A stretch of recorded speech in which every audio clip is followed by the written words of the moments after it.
It's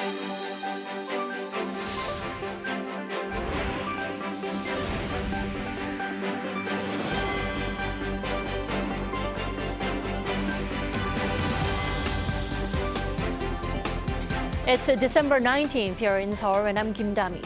We begin with these stories making the headlines at this hour. Starting with Seoul and Washington's reactions to North Korea's recent missile launches. Following the two ballistic missile launches on Sunday and Monday, President Yoon has ordered a joint response with the U.S. and Japan by using the three sides missile information sharing system. Slamming the North, the U.S. State Department called on China to play a constructive role in controlling the regime's nuclear ambitions. Pope Francis approves Catholic blessings for same-sex couples, but not for marriage. Still, Monday's declaration is seen as a major step forward for the Church in regards to the LGBT community. Over in Gaza, Hamas says no hostages will be freed unless Israel ends its armed conflict. U.S. Defense Secretary Lloyd Austin also sat down with his Israeli counterparts to get a clearer assessment of the military operations. President Yoon called for immediate action against the North Korean provocations following two missile launches in the past 2 days.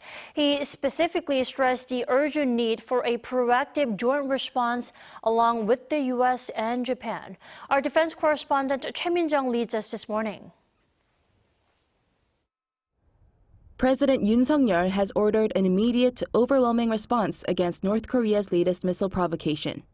During an emergency meeting of the National Security Council presided over by National Security Advisor Jo Tae-yong on Monday, Yoon demanded that South Korea pushes for a proactive joint response with the U.S. and Japan by utilizing the real-time information sharing system for North Korean missiles. The three countries had agreed on a trilateral real-time system at the Camp David summit in August, with aims of boosting trilateral security cooperation against evolving North Korean threats starting from the end of 2023. Meanwhile, South Korea's Joint Chiefs of Staff on Monday strongly condemned North Korea's ICBM launch and urged the regime to stop its, quote, reckless provocative actions immediately. Despite repeated warnings from our military, North Korea continues to carry out threatening provocations. We once again sternly warn North Korea that it is solely responsible for all subsequent events. The national security advisors of South Korea, the U.S., and Japan also condemned the ICBM launch during phone talks and discussed joint response measures. South Korea's presidential office said that the three underscored the importance of strengthening security cooperation through sharing missile warning data. The White House echoed those sentiments and called the test a flagrant violation of multiple UN Security Council resolutions. A U.S. State Department spokesperson also reportedly criticized the ballistic missile launches, saying that they violate multiple UNSC resolutions. Choi Min-jung, Arirang News. The U.S. State Department says North Korean ballistic missile provocations that took place on 2 consecutive days pose a threat to neighboring countries and undermine regional security. According to State Department spokesperson Matthew Miller on Monday, North Korean ballistic missile launches, including an ICBM launch over the past 2 days, are a violation of multiple UN Security Council resolutions and are strongly condemned. He called on all countries to condemn these violations and fully implement the UNSC resolutions in place to block the North's illicit weapons of mass destruction and ballistic missile programs. Miller also called on China to play a more constructive role in stopping the North's nuclear ambitions. Hamas says there will be no release of hostages unless Israel ends its armed conflict. Now, the comment comes as the Palestinian militant group released a video showing 3 elderly Israeli hostages. Our Lee Seung-jae has the latest. Hamas official Osama Hamdan on Monday reaffirmed the militant group's stance that any negotiations on a hostage release were off the table until Israel stops its war against Gaza. Speaking at a press conference in Beirut, Hamdan said Hamas is open to initiatives from Qatar and Egypt about a hostage exchange that would stop the armed conflict in Gaza. The comments came as the militant group on Monday released a minute-long video showing 3 elderly Israeli hostages pleading for their immediate release. The three hostages, aged 79, 80, and 84, were taken to Gaza on October 7th. In the video, one of the captives said he, along with other elderly hostages, have chronic illness and that their conditions were harsh. International condemnation of Israeli airstrikes is growing as recent attacks at a hospital in Gaza killed a 13-year-old girl, while an airstrike at a UN-run school also killed 5 others. As the funerals for 3 Israelis mistakenly shot and killed by Israeli soldiers last Friday were held, Israelis also protested against its government, calling for a ceasefire for the release of the hostages. However, Israeli Prime Minister Benjamin Netanyahu is maintaining his hardline stance, saying the military will continue to fight until Hamas is eliminated and all hostages are released.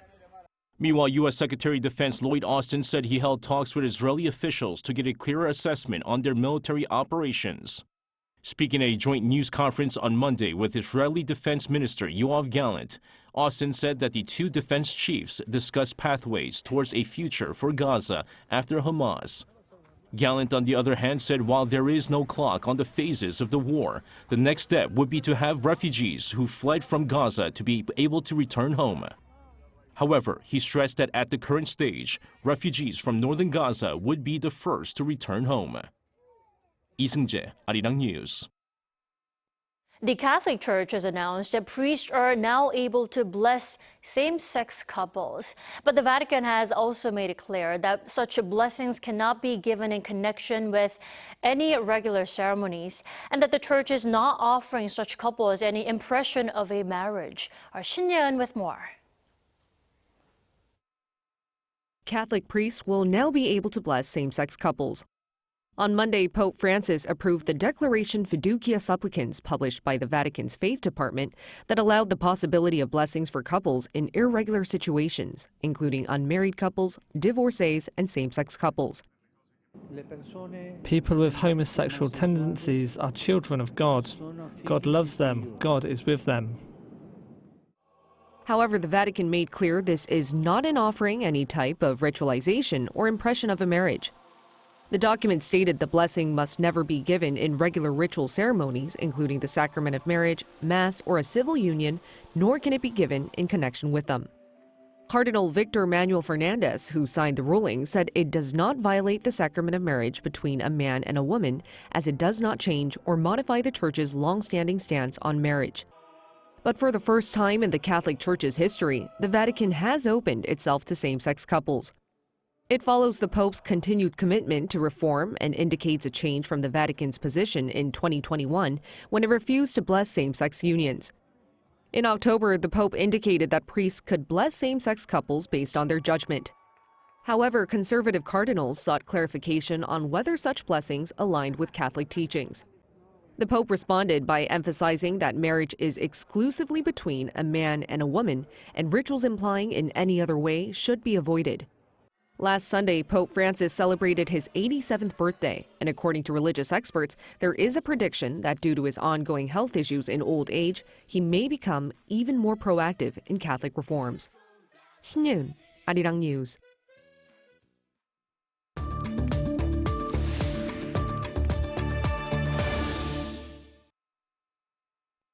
The White House says the Biden administration is in the final stages of preparing what could be the last and final aid package for Ukraine.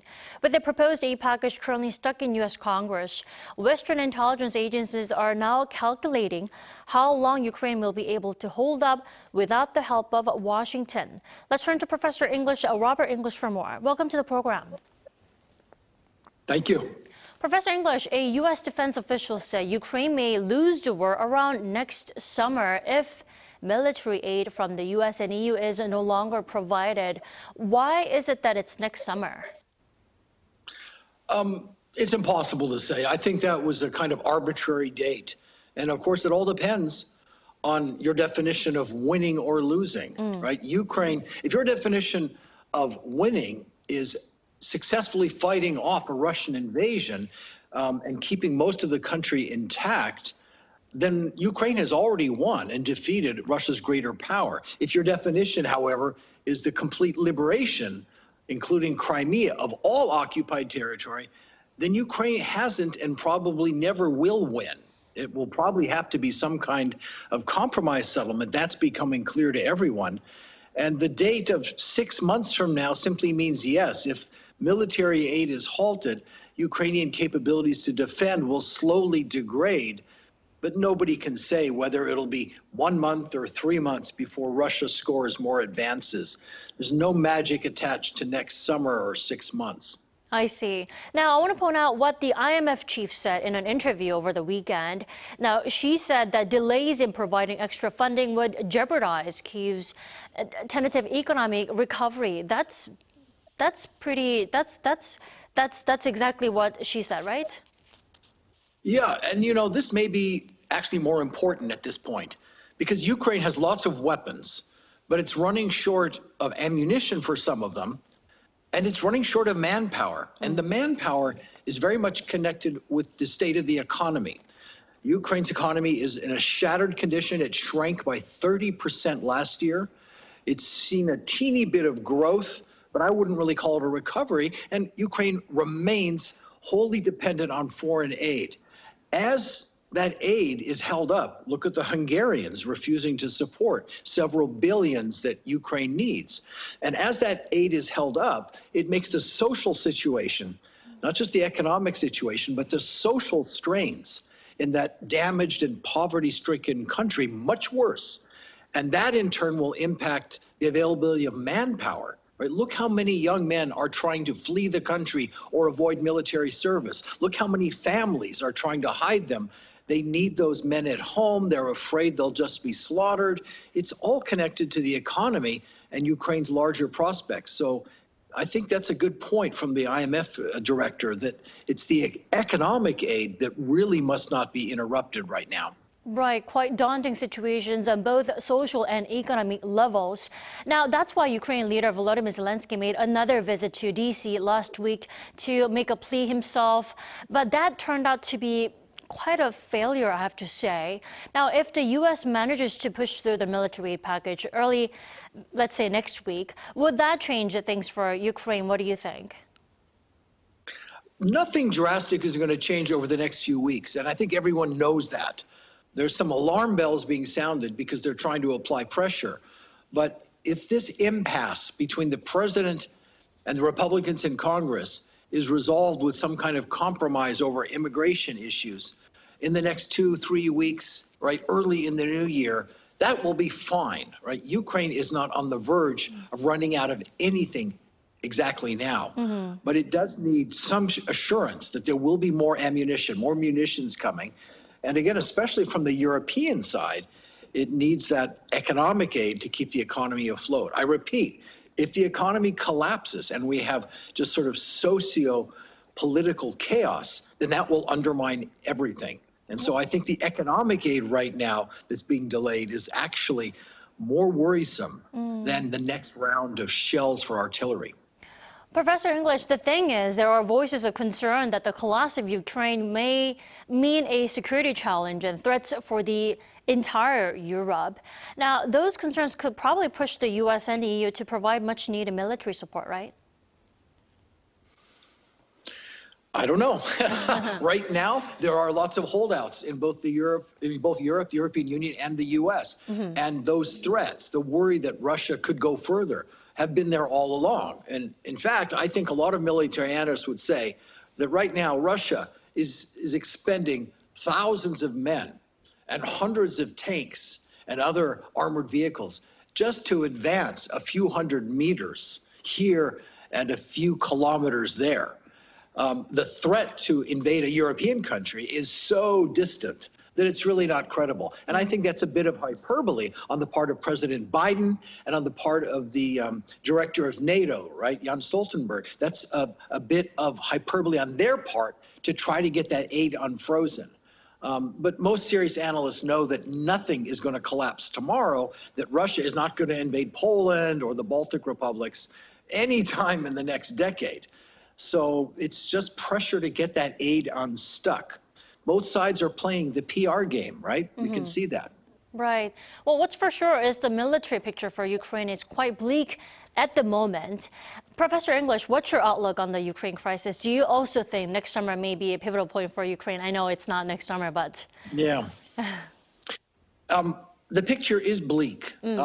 It's bleak if you hope and expect a complete Ukrainian victory. It's become clear that that's just not going to happen, even if there is a renewal of aid. Remember that more ammunition would be great to hold the line.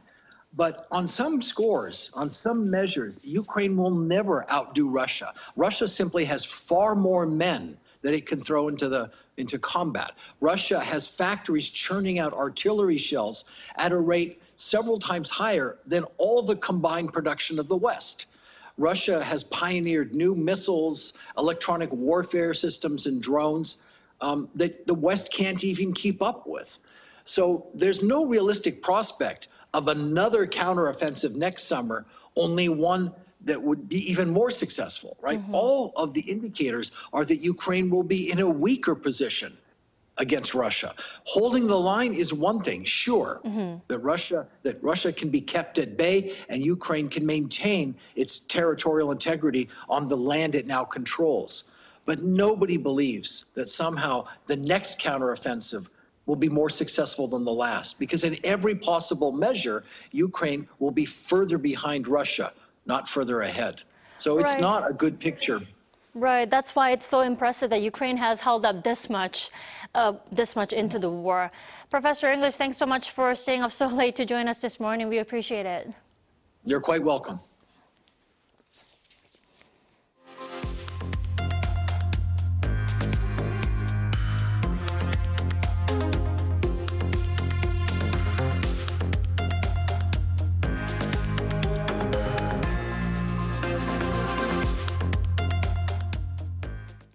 South Korea's Pyeongchang is bustling again, with the 2024 Gwanghwamun Winter Youth Olympics set to take place there in about a month from now. To make the Winter Festa a success, ensuring safety remains a #1 priority ahead of the event. Our Shin Se-byuk takes a look. South Korea is pulling out all the stops to ensure a safe and successful hosting of the 2024 Gwanghwamun Winter Youth Olympics just a month away. Relevant government officials and members of the ruling People Power Party met on Monday and analyzed the work underway for the Games, stressing the significance of thorough preparation. To quickly address on-site needs, we've set up a command centre. We've also assigned general managers for each venue to better manage on-site situations. Safety remains the biggest concern. That being said, some 250 medical personnel will be deployed at 13 locations, including the athletes' village and competition venues. The command center will run an on-site response team for infectious diseases and implement a crowd control system to respond to all potential challenges. The organizer also vowed to tackle all conceivable issues, ranging from freezing conditions to even bedbugs.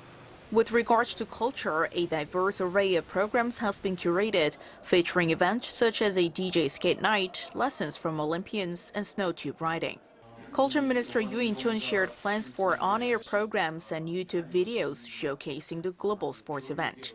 For the convenience of athletes and spectators, 150 free shuttle buses will connect major transportation hubs in host cities and sports venues.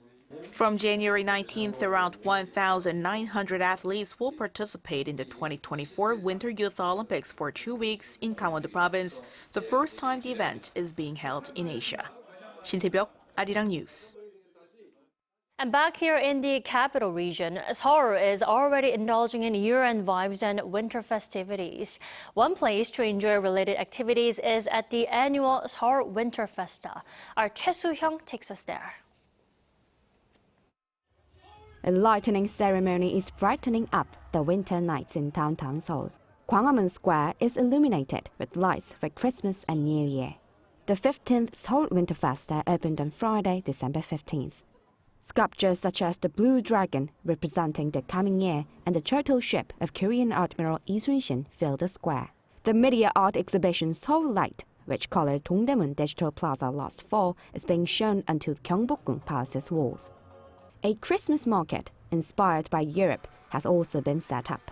With 83 booths, nearly twice as many as last year, you can enjoy traditional Korean craft items, products, and street food. I think it's pretty similar. Usually they're, especially in northern Italy, they're a bit bigger maybe, and they sell local products and lots of artisanal things. But I guess like the vibe is the same with Christmas lights and wooden cabins. Similar. That's right. Maybe in Italy there's more food oriented. Yeah, because the food is really big in Italy, big thing. So here, but I can see a lot of artisan things too. So it's kind of similar. Like it's good vibe, and Christmas vibe is really nice. The nearby Cheonggyecheon stream also sparkles brightly with the theme of White Night in Seoul. I came for a trip and suddenly found a beautiful place. I felt really happy, and the Christmas vibes make it even better. There are lots of things here that people seem to enjoy, and I like. The highlight of the Seoul Winter Festa is the countdown event and the last day of the year. This year, simultaneous events will take place at Posinggak Pavilion, Gwanghwamun Square, and Dongdaemun Design Plaza for people from around the world to enjoy together. The festa will run until January 21st. Seoul City plans to make Gwanghwamun Square a world-famous countdown spot like New York's Times Square or the Sydney Opera House. Choi Soo-hyung, Arirang News.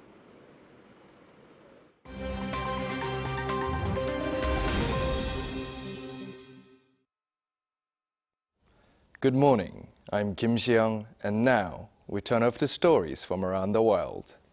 Japan's Nippon Steel announced on Monday it has secured a deal to buy U.S. steel for $14.9 billion. When the deal is finalized, the world's number 4 steel maker, Nippon Steel, will increase its annual global crude steel capacity to around 100 million tons. Months after U.S. Steel put itself up for sale, Nippon Steel bid its competition, Cleveland-Cliffs and ArcelorMittal, to acquire the over 120-year-old steelmaker. According to Nippon Steel, the agreed per-share consideration to be paid to U.S. Steel shareholders represents a premium of 40% based on U.S. Steel's closing share price of $39.33 on December 15, 2023. While the U.S. Steel Workers Union expressed disappointment over the foreign ownership of the U.S. company, Nippon Steel said all commitments with U.S. Steel employees will be honored.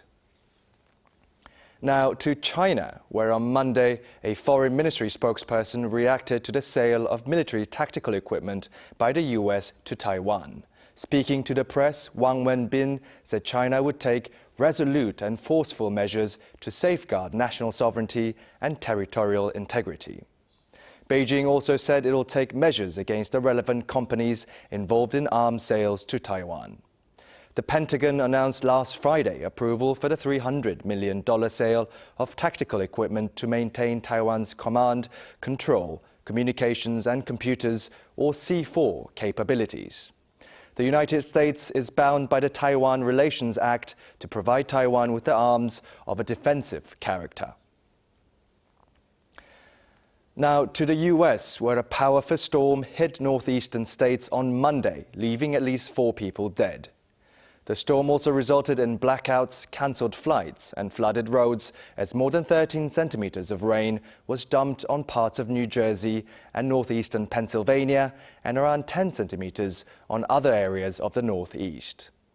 Wind gusts of up to 113 kilometers per hour were also recorded along the southern coast of New England.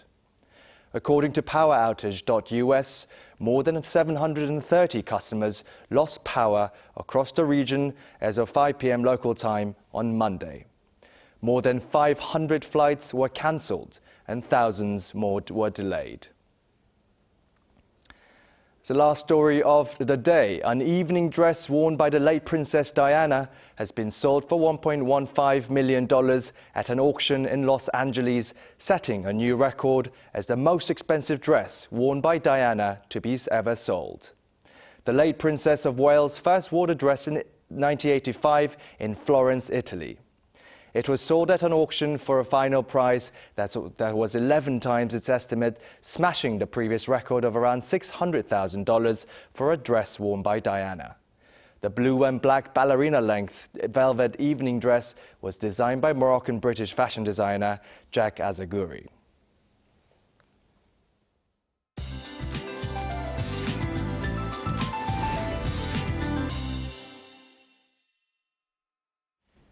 Hello, I'm Lee Ji-hyun with the latest weather updates. A severe cold snap continues to grip much of Korea, with cold wave alerts remaining in place in most of the central parts of the country. And of course, a strong wind is dragging down the feels-like temperatures, and we are in for a wave of snow this evening. Those of us in the western regions might want to use public transportation for a smoother evening commute. Jeollabuk-do province could see more than 15 centimeters of snowfall.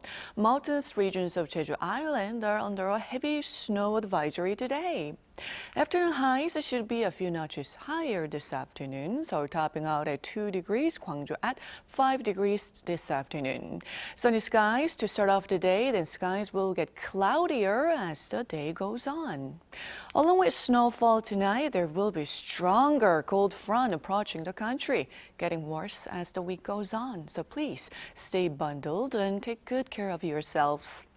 That's Korea for you, and here's a look at the international weather conditions.